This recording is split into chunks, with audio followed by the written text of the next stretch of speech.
Radyo Bantayog FM, formal ng pinasinayan at mapapakinggan sa 91.3 MHz.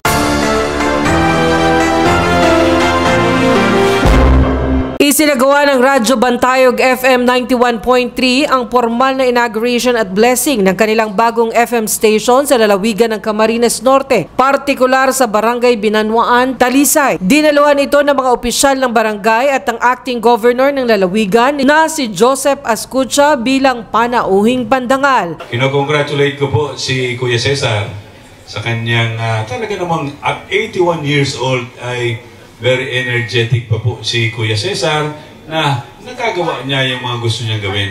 Ako po ay nangangarap na umabot din ako ng 81 years old na makakapagawa pa rin. Very active pa po si Kuya Cesar, talagang humahanga ako sa kanya. Ang importante po sa atin, masaya tayo. Tandaan niyo ha, laughter is the best medicine and it prolongs life. Kaya dapat ay palagi tayong masaya para meron tayong mga ngiti sa ating mga labi.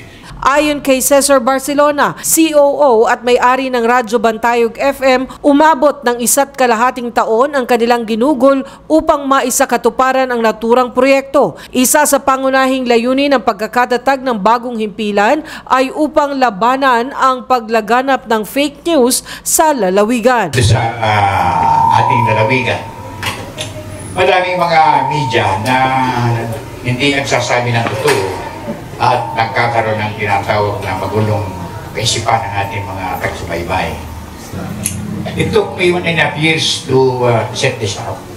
Because to establish a radio station ay talagang it involves a lot of coordination with the NTC people at dadaan ka pala sa butas ng karayo.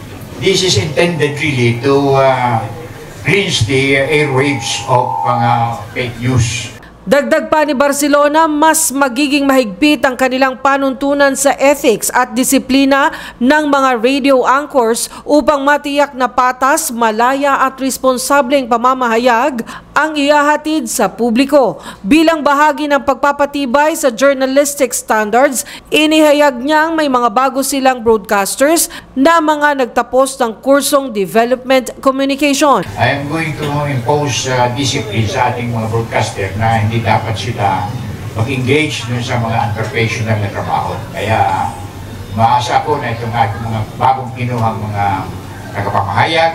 Kaya ako kinuha dito ng 3 graduate ng development communication, 22-year-old. At ako'y naniniwala na eventually they will be good broadcasters. Plus yung mga Instagram broadcaster ko, si Don Baguis, si Dennis Sanchez, at iba pang kasama ko dyan sa DCEU. I'm going to get them back para muling magkaroon tayo ng panibagong mga mamahayag dito sa ating lalawigan. Sa pamamagitan ng bagong istasyon, umaasa ang pamunuan ng Radyo Bantayog FM na mas mapapalawak pa ang kanilang serbisyo sa pagbibigay ng tama at makabuluhang impormasyon sa bawat sulok ng Camarines Norte. Para sa CNTV News, Mutia Montenegro.